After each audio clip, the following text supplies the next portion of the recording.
नमस्कार बच्चों।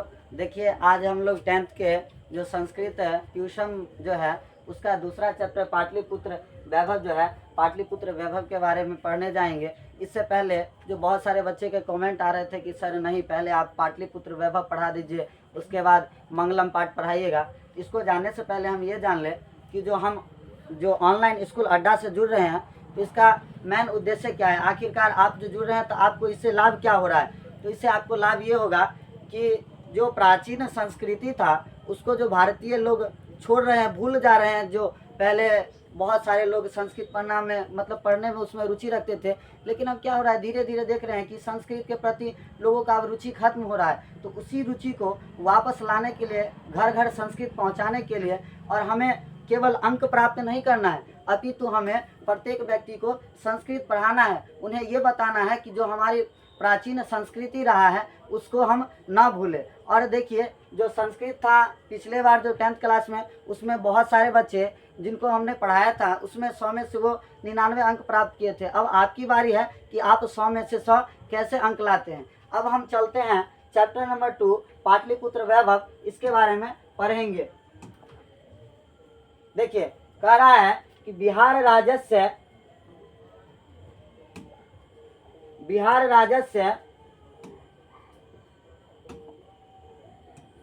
राज्यस्य राजधानी नगरम पाटलिपुत्रम सर्वेषु कालेषु महत्वम धारयति। अर्थात बिहार राज्य की जो राजधानी नगर है उसका नाम है पाटलिपुत्र वैभव। ये बिहार राज्य की राजधानी पाटलिपुत्र प्राचीन काल से ही सभी कालों में अपने महत्व को धारण किए हुए है। कह रहा है अस्य इतिहास, इसका इतिहास सार्ध सहस्त्र द्विवर्षम परिमितः वर्तते।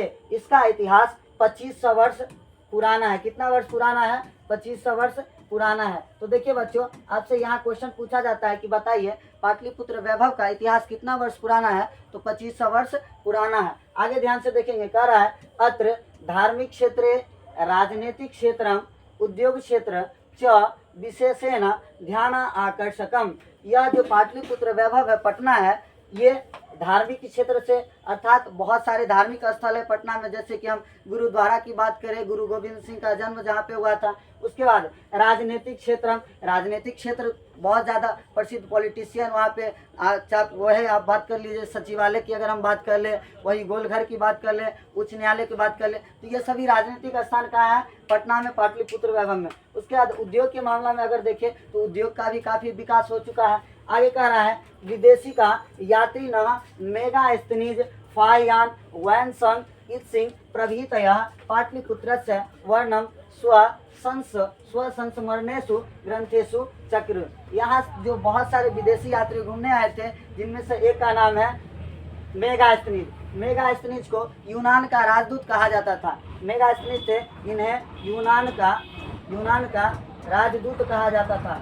मेगास्थनीज को कहा भी जाता है। ये पूछेगा मेगास्थनीज किसके दरबार में आया था, तो मेगास्थनीज चंद्रगुप्त मौर्य के दरबार में आया था और इसने इंडिका नामक पुस्तक लिखे। जितने भी विदेशी, फायान भी ये आया था पटना घूमने के लिए, वैनसंग भी आए थे, और इससे ये सभी विदेशी यात्री पटना में यात्रा करने के लिए आए थे। और यात्रा के दौरान उन्होंने जो भी पाटलिपुत्र वैभव के बारे में देखा, पटना में घूमा, उनकी क्या क्या विशेषता है, इन्होंने अपने अपने पुस्तक में यात्रा वृत्तांत पे उसकी चर्चा की है। आगे कह रहा है कि पाठे अस्मिन् पाटलिपुत्र वैभवस्य सामान्य परिचय वर्तते। हम इस पाठ में पाटलिपुत्र वैभव के बारे में सामान्य परिचय पढ़ेंगे।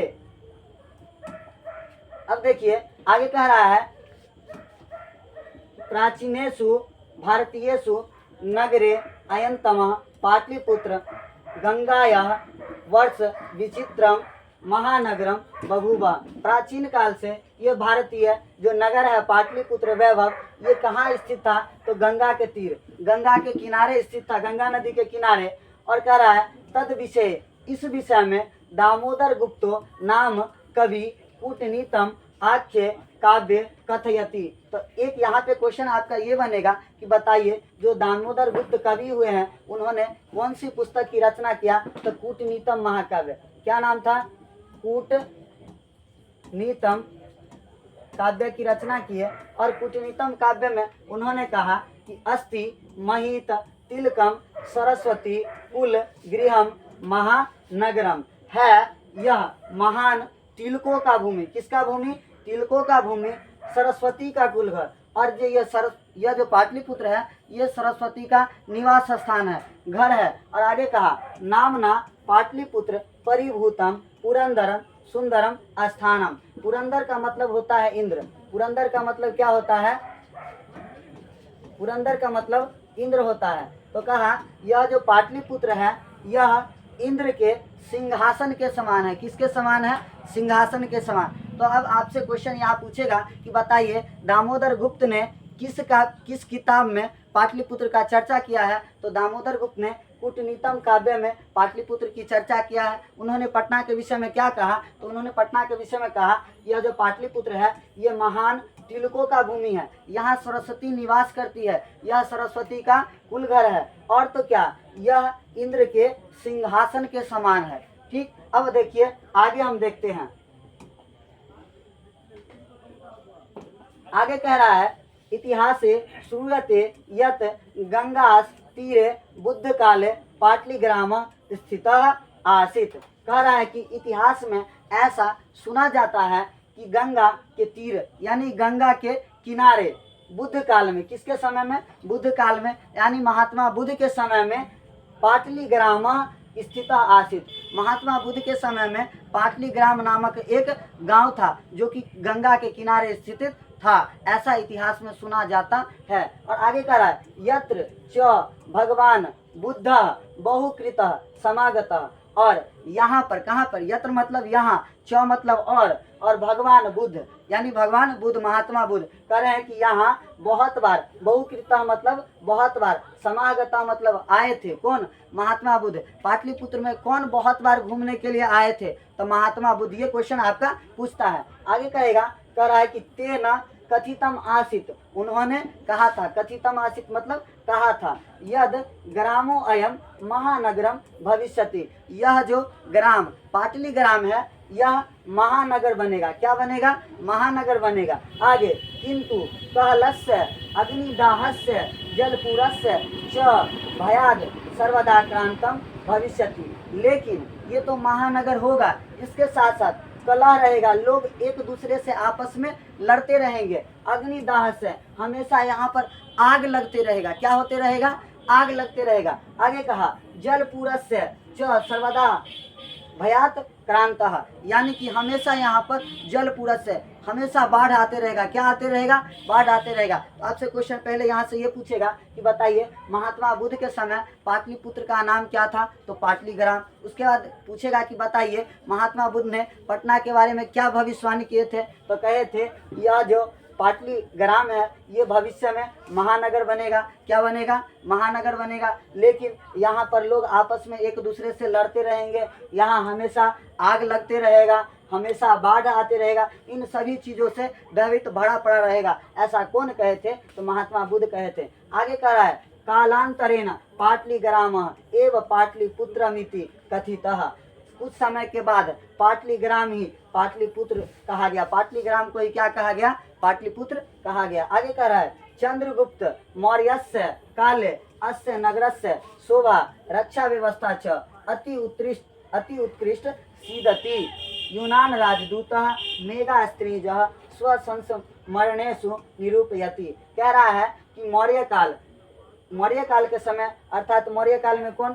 चंद्रगुप्त मौर्य के समय में जो पटना की अस्य नगर से यानी कि पाटलिपुत्र नगर की रक्षा व्यवस्था कैसे था? तो उत्कृष्ट था, यानी अत्यंत प्रिय था। किसके समय में? तो चंद्रगुप्त मौर्य के समय में। दूसरा क्वेश्चन आपसे यहाँ से ये पूछेगा कि बताइए मौर्य वंश की स्थापना किसने किया? मौर्य वंश की अगर पूछेगा स्थापना बताइए किसने किया? तो चंद्रगुप्त मौर्य, ये मौर्य वंश की स्थापना किए थे। और इसकी जानकारी हमें कहाँ से मिलता है कि जो चंद्रगुप्त मौर्य था उसके समय पटना व्यवस्था की रक्षा व्यवस्था काफ़ी उत्कृष्ट थी। तो इसकी जानकारी हमें यूनान का राजदूत कौन था? इससे पहले हम पढ़े हैं मेगास्थनीज। तो यूनान का राजदूत मेगास्थनीज के उस पुस्तक का नाम था इंडिका। मेगास्थनीज के पुस्तक का नाम पूछेगा क्या था? तो इंडिका नामक पुस्तक में यह बताया गया था कि चंद्रगुप्त मौर्य के समय में जो पाटलिपुत्र थी ना, तो पाटलिपुत्र की रक्षा व्यवस्था काफ़ी उत्कृष्ट था। आगे कह रहा है अस्य नगरस्य वैभवम प्रियदर्शिनः अशोकस्य समये सुतराम समृद्धम। यानी कह रहा है किस नगर की पाटलिपुत्र वैभव की, पाटलिपुत्र वैभव जो नगर है, पाटलिपुत्र नगर है, इसका जो अशोक के समय, किसके समय, अशोक के समय पाटलिपुत्र वैभव की रक्षा व्यवस्था कैसा था, तो समृद्ध हो गया था। कैसा हो गया था, समृद्ध। अगला क्वेश्चन ये पूछेगा आपसे कि बताइए प्रियदर्शी किस शासक को कहा जाता है, तो प्रियदर्शी अशोक को कहा जाता है। या आपसे ऐसे भी क्वेश्चन पूछ सकता है कि बताइए प्रियदर्शी अशोक के समय पटना की रक्षा व्यवस्था कैसी थी, तो समृद्ध हो गया था। पटना का रक्षा व्यवस्था कैसा हो गया था, समृद्ध हो गया था। अब देखिए हम नेक्स्ट आगे देखते हैं क्या कह रहा है। आगे कह रहा है बहुकालम पाटलिपुत्र से प्राचीना सरस्वती परंपरा प्रावर्तत इति राजशेखरः स्वकाव्य मीमांसा नाम के कवि शिक्षा प्रमुख के ग्रंथे सादरम असमरति। अर्थात कह रहा है बहुत काल के बाद पाटलिपुत्र से, यानी कि पाटलिपुत्र का प्राचीन मतलब प्राचीन, सरस्वती परंपरा प्रावर्तते, तो कह रहा है कि बहुत काल के बाद पाटलिपुत्र में प्राचीन काल में एक सरस्वती परंपरा मनाया जाता था। क्या मनाया जाता था, सरस्वती परंपरा मनाया जाता था। इसकी जानकारी हमें कहाँ से मिलती है, तो इसकी जानकारी हमें एक राजशेखर कवि हुए हैं। कवि का क्या नाम था, राजशेखर, और इन्होंने एक किताब लिखा। उस पुस्तक का नाम था, किताब का नाम है इनके किताब का नाम है काव्य मीमांसा। क्या नाम है किताब का, काव्य मीमांसा। अब देखिए यहाँ से आपका क्वेश्चन ये पूछेगा कि बताइए काव्य मीमांसा के लेखक कौन है, तो राजशेखर। ठीक, तो पूछेगा कि बताइए कि किसके पुस्तक से हमें ये जानकारी मिलती है कि प्राचीन काल में सरस्वती परंपरा मनाया जाता था, तो राजशेखर के पुस्तक काव्य मीमांसा से हमें ये जानकारी मिलती है कि प्राचीन काल में सरस्वती परंपरा ये मनाया जाता था। अब देखिए राजशेखर पटना के बारे में क्या कहते हैं, कह रहे हैं अत्रो पर्व वर्षाभिः पाणिनि पिंगल व्याधि वरुरुचि पतंजलि इह परीक्षिता ख्याति मुप जगमु।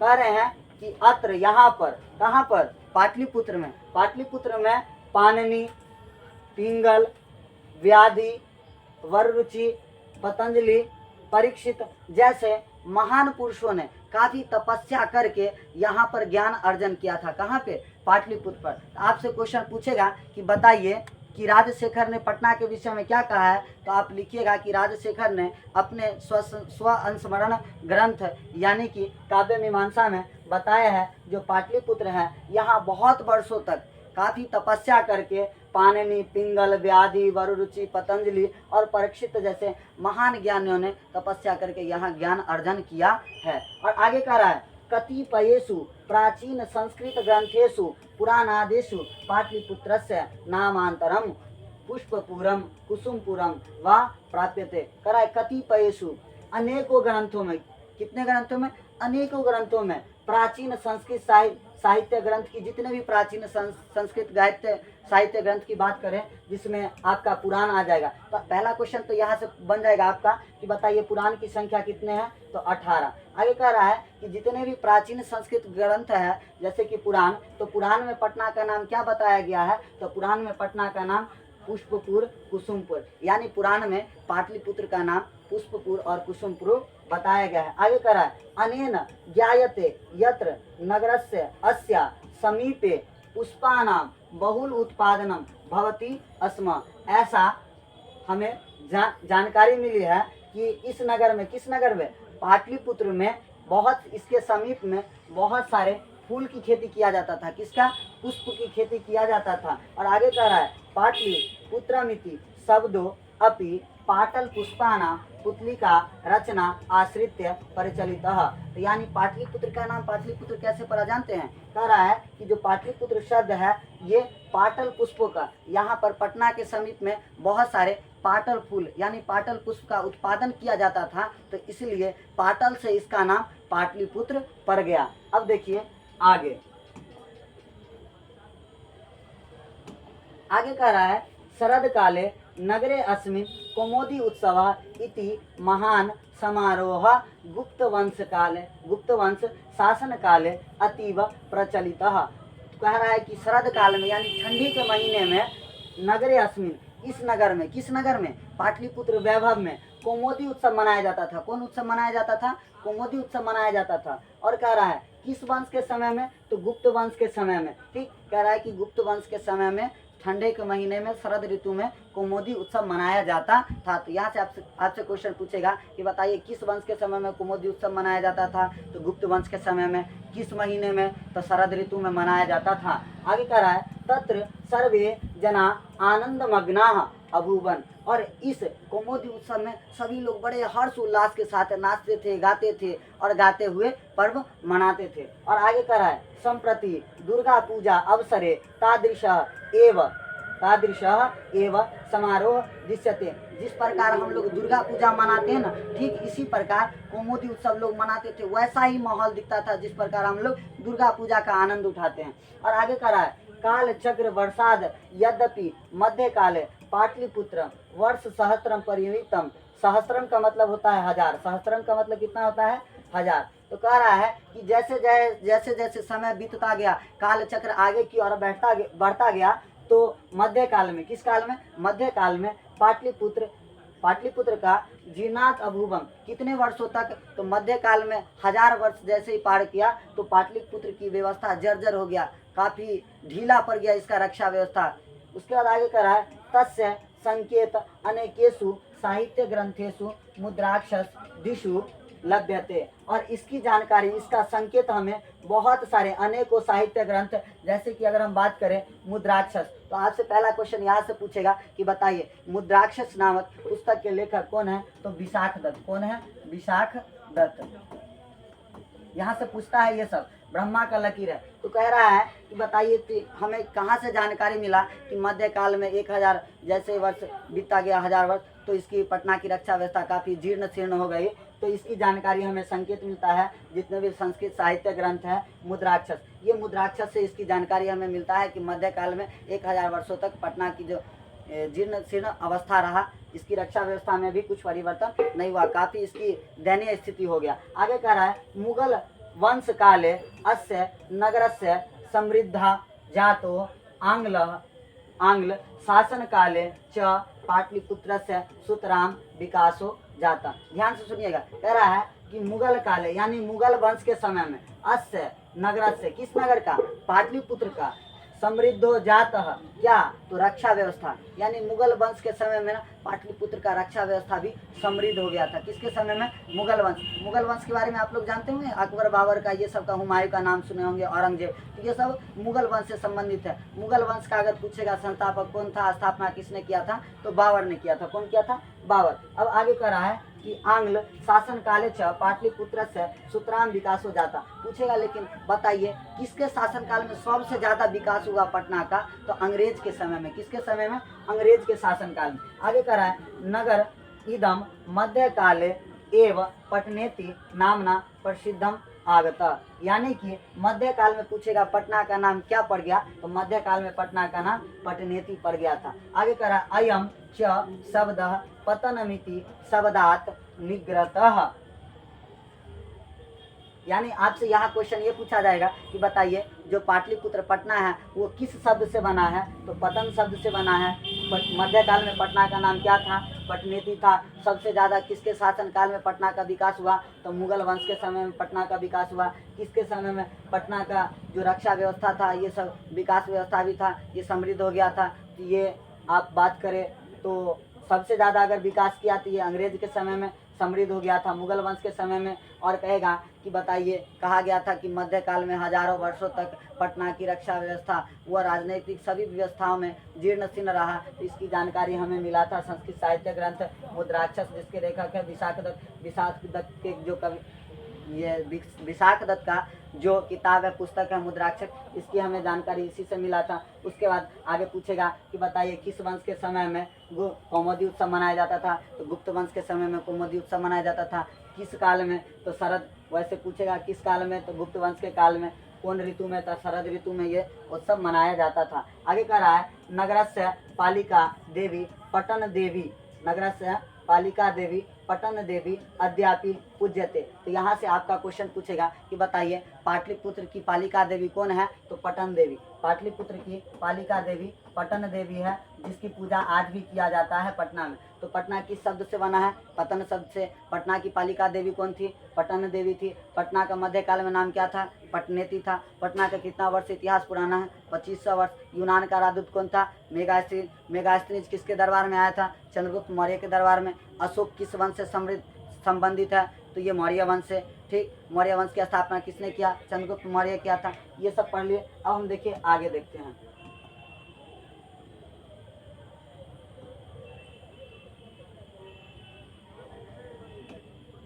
अब आगे कह रहा है, संप्रति पाटलिपुत्रम पटना नाम नगरम अति विशालम वर्तते बिहारस्य राजधानी च अस्ति।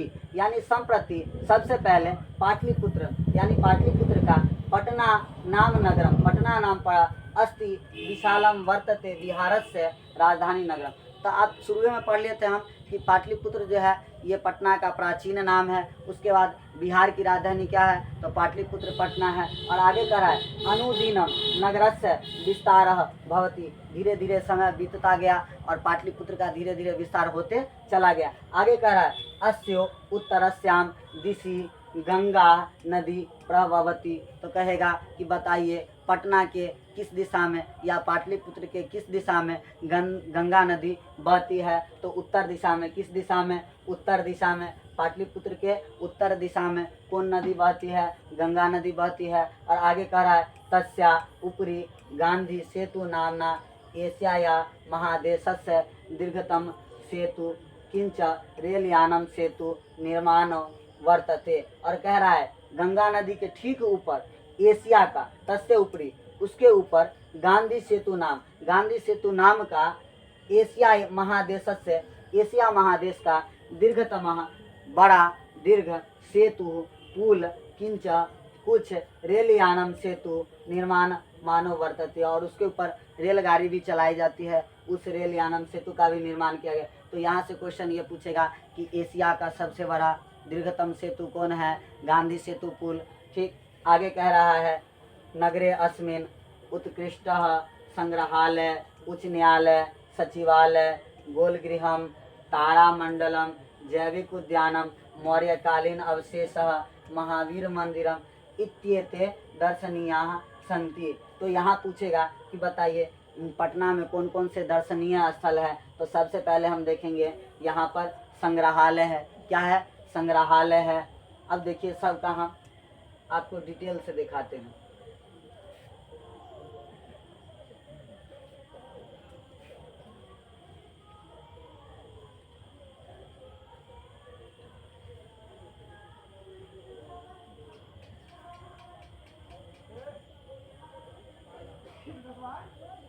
अब देखिए ये है कौन? ये चंद्रगुप्त मौर्य हैं। कौन है ये?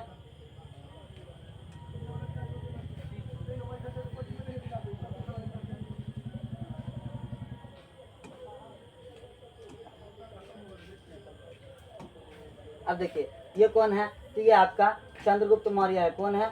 चंद्रगुप्त मौर्य है। चंद्रगुप्त मौर्य जी, ये आप जानते हैं कि मौर्य वंश की स्थापना कौन किया था? तो चंद्रगुप्त मौर्य।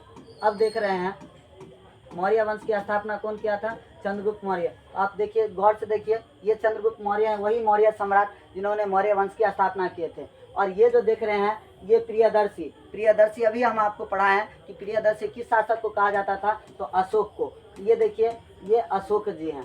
ठीक, उसके बाद पूछेगा, पहले तो हम जान लेंगे कि प्रियदर्शी किस शासक को कहा जाता था? अशोक का। और जो अशोक था ना, वो अपने 100 भाई का, कितने भाई को? 100 भाई को मारकर, जब इनके पिताजी यानी इनके पिताजी अशोक के पिताजी कौन थे? बिंदुसार। कौन थे? बिंदुसार। अब थोड़ा हम यहाँ पे चर्चा कर लेते हैं। मौर्य वंश की स्थापना किए कौन? चंद्रगुप्त मौर्य। अब चंद्रगुप्त मौर्य के बाद इनका जो पुत्र आता है अगला, उनका नाम होता है बिंदुसार। कौन? बिंदुसार। अब बिंदुसार के 2 पुत्र थे, एक का नाम था सुसीम और दूसरा का नाम था अशोक। ये कौन थे? सुसीम थे और दूसरा कौन थे? अशोक थे। ठीक, तो देखिए तो अशोक क्या करते हैं, जब इनके पिताजी का देहांत हो जाता है, बिंदुसार जी का जब देहांत हो जाता है, तो गद्दी के लिए सभी भाई पहुंचते, कहते हैं कि नहीं भैया आप क्या कीजिए, आप हमको गद्दी पर बैठा दीजिए। दूसरा कहता है नहीं आप हमको गद्दी पर बैठा दीजिए। लास्ट में अशोक को खूब ज़्यादा गुस्सा आ जाता है। वो कहते हैं कि पटना में एक बैठक बुलाते हैं आदम कुआं के पास, और उसमें क्या करते हैं पूरे 99 भाई को जब काट के उस कुआं में रख देते हैं, तो लास्ट जो भाई बचता है सुसीम, ये कहते हैं ठीक है भैया आपने बहुत अच्छा किया, इन्हें 99 भाई को काट के डाल दिया, अब आप क्या कीजिए मुझे ही गद्दी पर बैठा दीजिए। लेकिन अशोक खुद गद्दी पर बैठता, इसलिए अशोक कहा कि बउआ अब तू भी ज़्यादा दिन ना रहो, तुम्हारा भी बारी आ गया। उसको भी काट के उस आदम कुआं में रख देते हैं। तो पूछेगा कि अशोक ने बताइए अपने 100 भाइयों को काट कर किस कुआं में रख दिया था, आदम कुआं में। और आदम कुआं ये कहाँ पड़ता है, ये पटना में पड़ता है। अब देखिए नेक्स्ट जो था चंद्रगुप्त मौर्य, इनका जो शासन था, जब ये सिकंदर भारत में आते हैं, सिकंदर उस समय चल रहा था धनानंद का शासन, धनानंद का शासन चल रहा था, और चाणक्य थे, चाणक्य एक अच्छे शासक की तलाश में थे, तो उनको मिल जाता है चंद्रगुप्त मौर्य। तो चंद्रगुप्त मौर्य मिलता है, तो वो चंद्रगुप्त मौर्य को काफ़ी नीतिवान बनाते हैं, शिक्षा शैली में प्रत्येक राजनीतिक हर एक चीज़ से संपन्न कर देते हैं, और एक सम्राट के रूप में उन्हें तैयार करते हैं। और चंद्रगुप्त मौर्य जब आते हैं तो वो धनानंद का विनाश कर देते हैं। और अशोक जब आता है भारत पर आक्रमण करने के लिए, अशोक कहते हैं सॉरी सिकंदर, जब सिकंदर आता है भारत पर आक्रमण करने के लिए, तो सिकंदर के एक गुरु थे, सिकंदर के गुरु का नाम था अरस्तु। क्या नाम था, अरस्तु। उनके गुरु कह दिए थे कि देखो सिकंदर तुम दुनिया के प्रत्येक कोना को जीत सकते हो, लेकिन भारत एक ऐसा देश है उसे जीत पाना संभव नहीं है। लेकिन सिकंदर कहा नहीं, हम उसको जीत कर ही छोड़ेंगे। सिकंदर चल जाता है, अपने विजय यात्रा पर चलता है, और जब पूरे देश को जीतते जीतते भारत की जब बारी आता है, तो भारत के एक नदी था, उस चिनाब नदी, चिनाब नदी के किनारे जब वो आता है, उसका सेना, सिकंदर का 2 सेनापति होता है, एक का नाम था सेल्यूकस निकेटर और एक का नाम था निर्याकस, सेल्यूकस निकेटर और एक का नाम था निर्याकस। ये निर्याकस था, ये जल सेनापति था, और सेल्यूकस निकेटर थल सेनापति था। तो जब देखते हैं कि चंद्रगुप्त मौर्य और ये चाणक्य ये दोनों मिलके उस नदी के पानी में जहर मिला देता है, उसके बाद जितने सेनार होता है ना, कुछ उस पानी को पीने के बाद मरना चालू हो जाता है। तो सिकंदर को लगता है कि नहीं भारत में दैवीय शक्ति रहता है, हमारे गुरु सही कहे थे। वो कहते हैं कि अब यहाँ से हम वापस लौट जाते हैं। लेकिन इसका जो सेनापति था सेल्यूकस निकेटर, ये बहुत ही चालाक था, ये समझ गया उस बात को कि नहीं यहाँ कोई दैवीय शक्ति नहीं है, ये किसी का चाल है। वो कहते हैं कि आप जा रहे हैं तो आप क्या कीजिए, आप इधर पाकिस्तान अफगानिस्तान का ये हेरात, जितने काबुल कंधार ये सब जीत लिए हैं ना, तो आप थोड़ा इस भाग को हमको दे दीजिए, थोड़ा दिन रहते हैं, शासन करते हैं और देखते हैं कि यहाँ का हकीकत में ऐसा है या नहीं है। वो थोड़ा दिन रहता है, उसके बाद उसको सच्चाई का जब पता चल जाता है, तो चंद्रगुप्त मौर्य और सेल्यूकस निकेटर के बीच युद्ध हो जाता है। जब युद्ध होता है तो सेल्यूकस निकेटर की एक बहुत ही सुंदर लड़की थी, बेटी था, उसको क्या करता है युद्ध के दौरान, जिनका नाम था कार्लेनिया, क्या नाम था, कार्लेनिया, उस कार्लेनिया को युद्ध में ला देते हैं। तो चंद्रगुप्त मौर्य जब देखता है तो मोहित हो जाते हैं, कहते नहीं अब युद्ध को यहीं पे समाप्त कर देते हैं और उससे विवाह कर लेते हैं। विवाह करने के बाद ये अपने साम्राज्य को फैलाते हैं, और देखिए हेरात, कंधार, काबुल, बलूचिस्तान, मकरान, सिंध नदी यहाँ से लेके और भारत की पांडे राज्य था ना दक्षिण भारत में, तमिलनाडु तक, इतना तक अपने साम्राज्य को विस्तार कर लेते हैं, बढ़ा लेते हैं। उसके बाद अब आगे देखिए, आगे ये है चंद्रगुप्त का वो स्थल जहाँ वो निवास करते थे। उसके बाद अगला देखिए, ये है गोलघर। क्या है, गोलघर। पूछेगा कि गोलघर कहाँ स्थित है, तो गोलघर पटना में स्थित है। गोलघर कहाँ है, पटना में स्थित है, पटना में गोलघर स्थित है। पूछेगा गोलघर का निर्माण किस लिए किया गया था, तो अनाज के भंडारण के लिए गोलघर का निर्माण किया गया था। अब देखिए आगे पटना में कौन सा दर्शनीय स्थल है, आगे की ओर ये देखिए गुरुद्वारा है। गुरु गोविंद सिंह का जन्म हुआ था यही पटना के इसी गुरुद्वारा में। गुरुद्वारा के लिए प्रसिद्ध है इनका गुरु गोविंद सिंह का, यानी सिखों के 10वें गुरु थे। सिखों के क्या में गुरु थे, सिखों के 10वें गुरु थे। पूछेगा आपसे क्वेश्चन कि बताइए सिखों के 10वें गुरु कौन थे, तो सिखों के 10वें गुरु गुरु गोविंद सिंह थे। कौन थे, गुरु गोविंद सिंह, गुरु गोविंद सिंह। अगला क्वेश्चन आपसे पूछेगा कि बताइए गुरु गोविंद सिंह का जन्म कहाँ हुआ था, पटना में।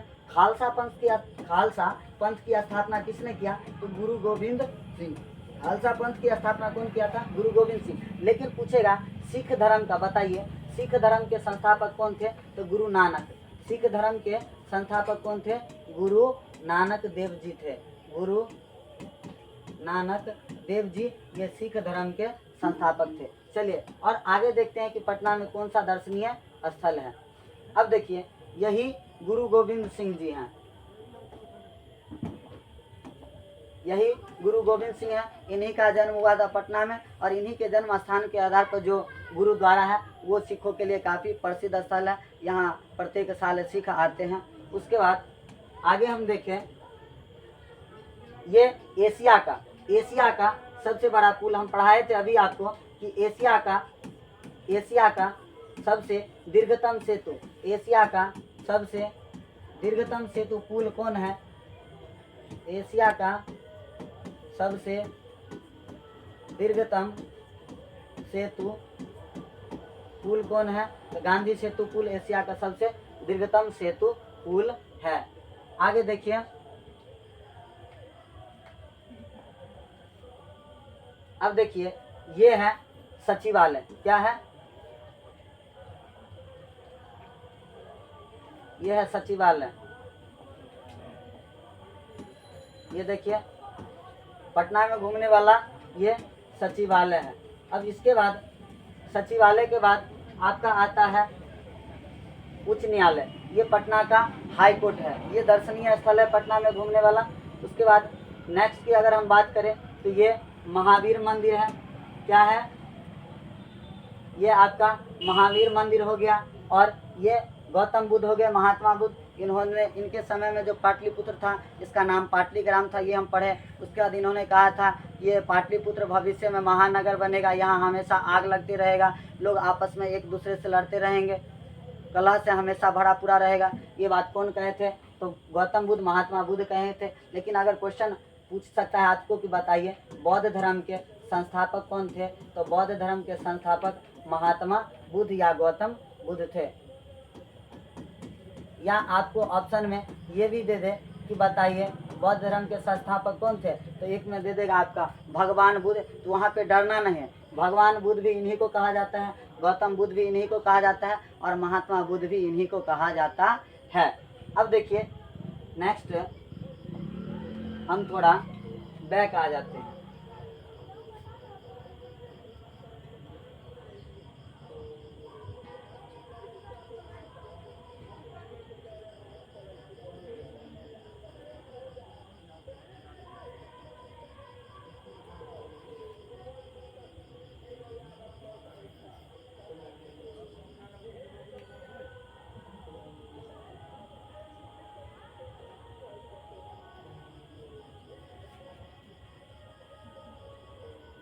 अब देखिए इसमें हम पढ़ रहे थे कि कौन कौन सा घूमने वाला जगह है। इसमें हम पढ़ लिए थे यहाँ पे कि संग्रहालय ये पटना में स्थित है, उच्च न्यायालय, सचिवालय, गोलघर, तारामंडल, जैविक उद्यान, मौर्यकालीन अवशेष यानी चंद्रगुप्त मौर्य के समय में जो भी शासन के, जो भी उन्होंने ये मुद्रा के रूप में चलाया था प्रचलन व्यापार के लिए, तो जितना भी उनके समय का अवशेष था, ये महावीर मंदिर, ये सभी दर्शनीय स्थल है पटना का। तो आपका यहाँ से 2 नंबर का क्वेश्चन पूछता है, बताइए पटना के दर्शनीय स्थल का वर्णन अपने शब्दों में कीजिए। तो आप ये सब का नाम लिख सकते हैं कि पटना में निम्नलिखित दर्शनीय स्थल है, ये अपने सुंदरता के लिए काफ़ी जाना जाता है। और ये संग्रहालय, उच्च न्यायालय, सचिवालय, गोलघर, तारामंडल, जैविक उद्यान, मौर्यकालीन अवशेष, महावीर मंदिर, ये सभी पटना में दर्शनीय स्थल है। आगे करा है प्राचीन पटना नगरे सिख संप्रदाय से पूजनीयम स्थलम दसमो गुरु गोविंद सिंहस्य जन्म स्थानम गुरुद्वारेति नामना प्रसिद्धम वर्तते। ठीक कह रहा है कि यह जो पटना नगर है ये सिख संप्रदाय के लिए पूजनीय स्थल है। कैसा है? पूजनीय स्थल है। क्यों? तो यहाँ जो सिखों के 10वें गुरु थे जिनका नाम था गुरु गोविंद सिंह, तो सिखों के 10वें गुरु गोविंद सिंह का जन्म स्थान है और इन्हीं के जन्म स्थान पर गुरुद्वारा के लिए प्रसिद्ध है, काफ़ी प्रसिद्ध है। अब आगे कर रहा है तत्र देशस्य तीर्थयात्रिणः दर्शनार्थम आगच्छन्ति। या तो यहाँ पे देखिए कह रहा है तत्र मतलब कहाँ? वहाँ पर पाटलिपुत्र में देशस्य, देश के तीर्थ यात्री न, यानी बहुत सारे तीर्थ यात्रा घूमने के लिए और उसका दर्शन करने के लिए। कौन चीज़ का? तो उच्च न्यायालय को, हाई कोर्ट को देखने के लिए, संग्रहालय को, तारामंडल को, जैविक उद्यान को, मौर्यकालीन अवशेष, ये सब को देखने के लिए, घूमने के लिए आते हैं। कहाँ आते हैं लोग? पटना में।